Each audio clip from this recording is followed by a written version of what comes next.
Pada malam harinya, pemerintah Amerika Serikat memilih untuk ikut membantu. Akibatnya semua warga kini dievakuasi ke dalam bunker perlindungan. Bersamaan dengan padamnya listrik di kota Tokyo, Perdana Menteri Jepang juga diminta untuk segera pergi. Mengingat jalur tempat mereka berada sekarang adalah jalur yang akan dilalui oleh Godzilla, dan itu akan sangat berbahaya. Perdana Menteri akan dievakuasi menggunakan helikopter, sedangkan Yaguchi dan juga staf lainnya pergi menggunakan mobil. Amerika Serikat mengirimkan pesawat pembom siluman yang terkenal untuk melawan Godzilla. Pesawat itu kemudian menjatuhkan bom tepat di punggung Godzilla. Serangan tadi menyebabkan Godzilla terluka dan darahnya tumpah ke tanah. Di luar dugaan, serangan tersebut rupanya membuat Godzilla benar-benar marah, di mana duri di punggung Godzilla tiba-tiba mulai mengeluarkan sinar berwarna ungu.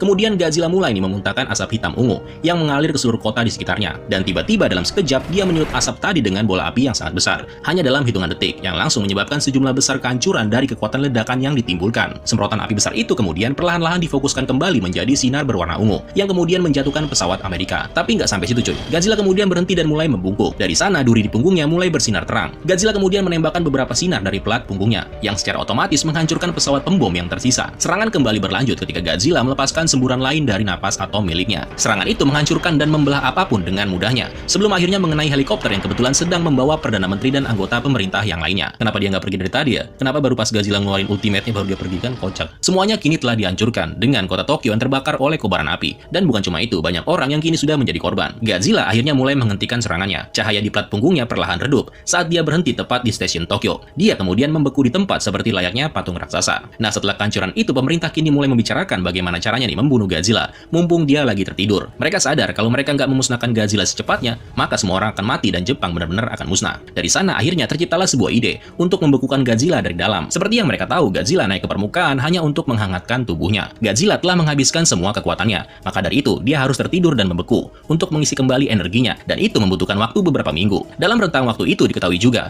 kalau meskipun sedang tertidur, Godzilla ini memiliki sistem seperti radar di tubuhnya, di mana sinar punggungnya mampu menghancurkan setiap ancaman dengan akurasi yang sangat tepat. Selain itu, duri punggung dan darahnya bisa bertindak sebagai sistem pendingin, dan selama udara dan air tersedia untuk makhluk itu, dia akan terus bertahan hidup. Dan bukan cuma itu, Godzilla ini juga mempunyai kemampuan untuk beregenerasi. Hal itu diketahui ketika lempeng punggung Godzilla yang terputus ditemukan mulai meregenerasi tubuhnya sendiri. Karena itu, para ilmuwan menjadi khawatir akibat kemampuan ini. Mereka takut kalau bagian-bagian tubuh Godzilla yang terputus itu berpotensi tumbuh menjadi beberapa klon dari dirinya sendiri. Kemudian pihak Amerika sempat memberikan solusi, yaitu menggunakan bom termonuklir, yang bukan saja menghancurkan Godzilla, tapi juga negara Jepang. Untungnya gagasan itu nggak sepenuhnya diterima begitu aja oleh pemerintahan Jepang, yang akhirnya mereka beralih ke konsep pembekuan Godzilla, yaitu proses pembuatan zat pembeku darah yang rencananya akan mendinginkan suhu internal Godzilla ke titik di mana monster itu akan membeku sampai mati. Namun dengan waktu yang mereka punya ini yang relatif singkat, rasanya nggak mungkin gitu untuk bisa membuat gas pembeku dengan jumlah yang sangat besar pula. Sementara itu di tempat lain, ada seorang jurnalis nih yang mengungkapkan kisah hidup dari ilmuwan Goromaki. Sang jurnalis mengungkapkan kalau istri Goromaki meninggal akibat terpapar radioaktif. Nah, setelah istrinya meninggal, Goromaki menghabiskan sisa hidupnya untuk meneliti sumber radioaktif tersebut. Yang secara nggak sengaja, dia juga menemukan kalau ada seekor makhluk yang bernama Godzilla,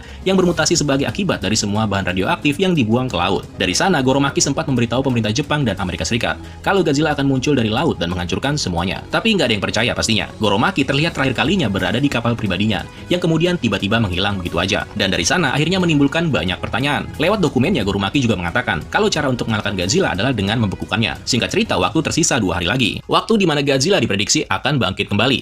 Berkat bantuan semua negara dan rencana yang matang dan juga sedikit keberuntungan, mereka pada akhirnya berhasil membuat zat pembeku darah dalam jumlah yang sangat besar. Nah, ketika waktunya tiba, serangan pun dilakukan ke arah Godzilla dengan menggunakan kereta yang membawa bahan peledak ke arahnya. Akibatnya, Godzilla kini terbangun dari tidurnya. Kemudian dengan menggunakan drone Amerika, mereka menjatuhkan bom tepat di atas Godzilla. Dan tiba-tiba Godzilla malah melakukan serangan balik sehingga menjatuhkan semua drone yang ada.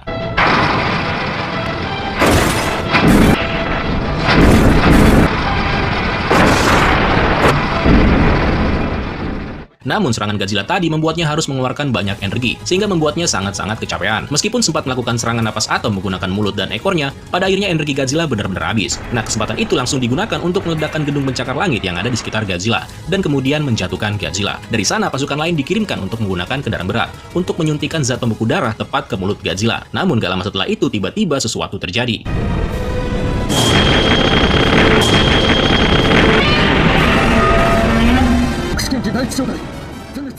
Nah, di sini Godzilla sebenarnya sudah kelihatan lemah cuy, di mana hal itu kemudian disadari oleh Yaguchi. Mereka kemudian mengirimkan lagi nih kereta tanpa awak yang membawa banyak bahan peledak, yang kemudian dikirimkan untuk menyerang Godzilla. Dan hasilnya Godzilla terjatuh untuk kedua kalinya. Dari sana zat pembeku darah sekali lagi disuntikan ke dalam tubuh Godzilla. Namun tiba-tiba Godzilla bangkit kembali. Untungnya zat pembeku darah berjalan sesuai harapan. Seketika itu juga tubuh Godzilla mengeras dan kemudian membeku, dan pada akhirnya Godzilla berhasil dikalahkan. Selain itu, butuh waktu sekitar 20 hari untuk bisa membuat tubuh Godzilla terpecah menjadi dua bagian, dan dari sana akan memakan waktu sekitar 3 tahun untuk membuat tubuh Godzilla benar-benar mati dan membusuk. Next, kemudian setelah kejadian itu, Jepang kini percaya kalau mereka sudah mengalahkan Godzilla. Jepang kini sedang memulai kembali pemulihan kota Tokyo yang sudah hancur berantakan. Namun pada bagian akhir kita akan diperlihatkan dengan penampakan sosok yang aneh yang muncul tepat di ekor Godzilla, yang dipercayai juga kalau ini kemungkinan ada hubungannya dengan evolusinya yang kelima.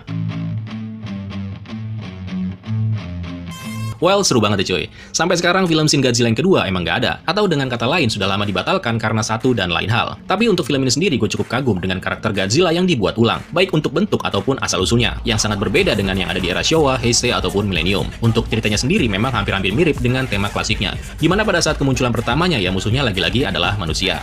So kalau gitu sekian dulu untuk hari ini. Terima kasih buat kalian yang sudah menonton sampai habis. Dan sampai jumpa di video selanjutnya. Keren lo semua. Ciao.